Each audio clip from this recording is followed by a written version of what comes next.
opposition. Can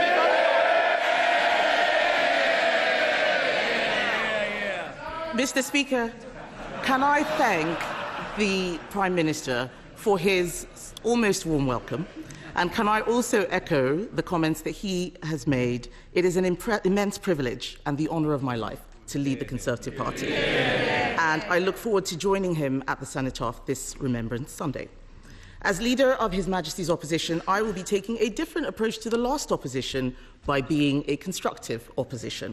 And so I would like to start by congratulating President-elect Trump on his impressive victory this morning. The Prime Minister and the Foreign Secretary met him in September. Did the Foreign Secretary take that opportunity to apologise for making derogatory and scatological references, including, and I quote, "Trump is not only a woman-hating, neo-Nazi sympathizing sociopath, he is also a profound threat to the international order"?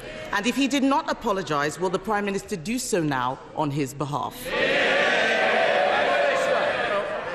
Mr. Speaker, there will be many issues on which the Leader of the Opposition and I disagree, but there will be issues that do unite this House on national security and Ukraine, and I do look forward to working closely with her on that, and I will provide her with the information that she needs to discharge her duties. That's the right thing for the country, and it's far more important than party politics. And the Foreign Secretary and I did meet President-elect Trump just a few weeks ago for dinner for about a couple of hours, and we discussed a number of issues of global significance. It was a very constructive exercise.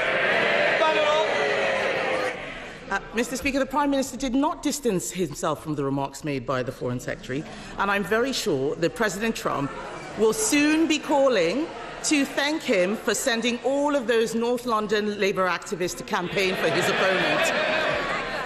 Given that most of his cabinet signed a motion to ban President Trump from addressing Parliament, will the Prime Minister show that he and his government can be more than student politicians by asking the Speaker to extend?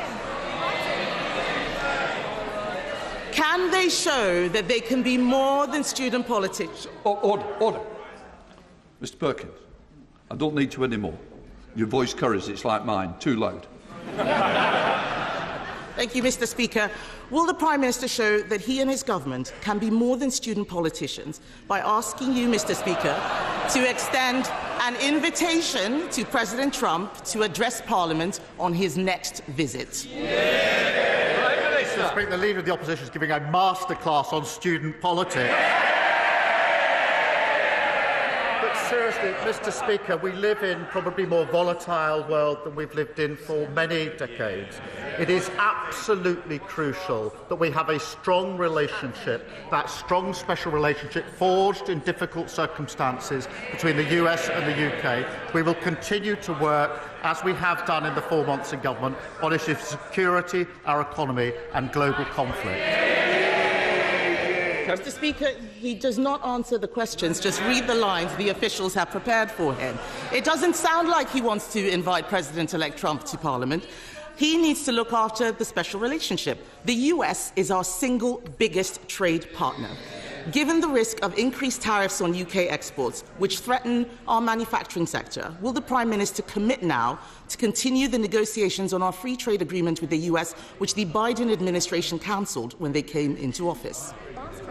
Prime Minister. Mr. Speaker, of course we will discuss issues of our economy with the President-elect, as we already have done. Economy, security and global conflict are issues of real significance that ought to unite this House.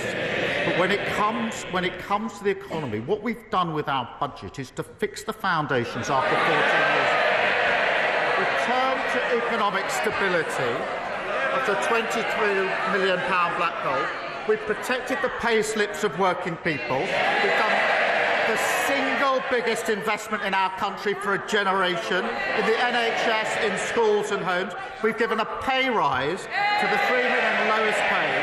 Now, if she's opposed to that investment or the pay rise for working people, she's a straight talker, as I understand it. Perhaps she should say so. Mr. Speaker, discuss, chat. He has no plans whatsoever. No plans whatsoever for building on the special relationship. he needs to realise that we in this country rely on our single biggest trade partner. President Trump is also right to argue that Europe needs to increase its defence spending. The last Conservative government committed to raising defence spending to 2.5% by 2030. Will the Prime Minister finally match this commitment? Mr. Speaker, there is no more important duty than keeping the people of this country safe. And it was the Labour government that signed the NATO treaty in the first place, and we are strong supporters. We have a strategic defence review. We are committed to 2.5%. Well, I would remind the last time 2.5 was met was under the last Labour government. 14 years, and they never did it once. Last year, the NAO identified a £17 billion black hole in the MOD finances. The former Defence Secretary said the previous government hollowed out the armed forces, and the plan they put forward at the election was pure fantasy. Mr. Speaker, he will not make that commitment. That is very clear. All that he is doing...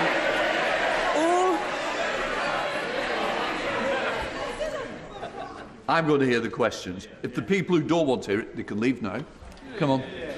Mr. Speaker, he will not make that commitment, and yet the world is getting more dangerous. His Chancellor's budget did not even mention defence. The Chancellor's budget last week was a copy and paste of Bidenomics. It turns out that a high-spending, high-borrowing, high-inflation approach is less popular than she may have thought.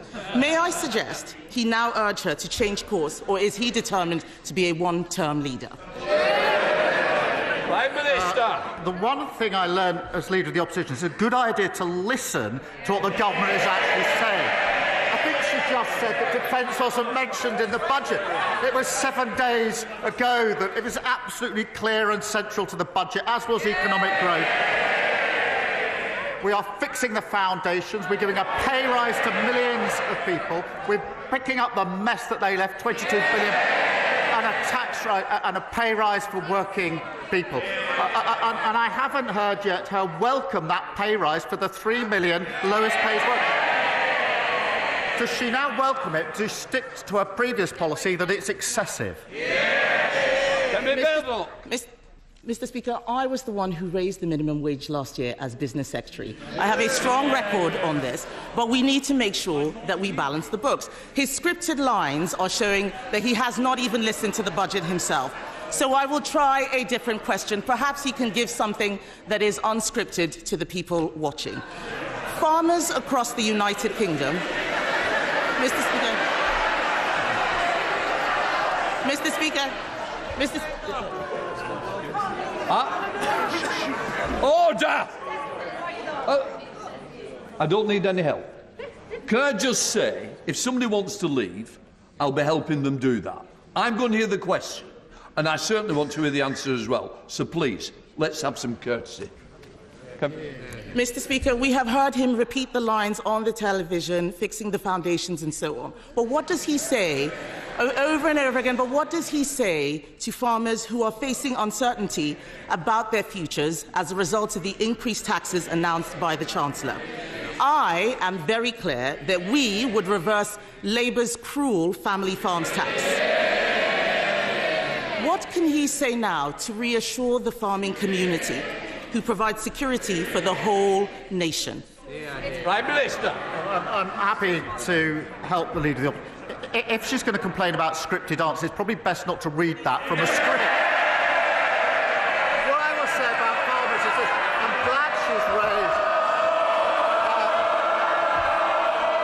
I'm glad she's raised farmers, because the budget last week put £5 billion over the next 2 years into farming. That's the single biggest increase, unlike the £300 million, which was underspent under the last government.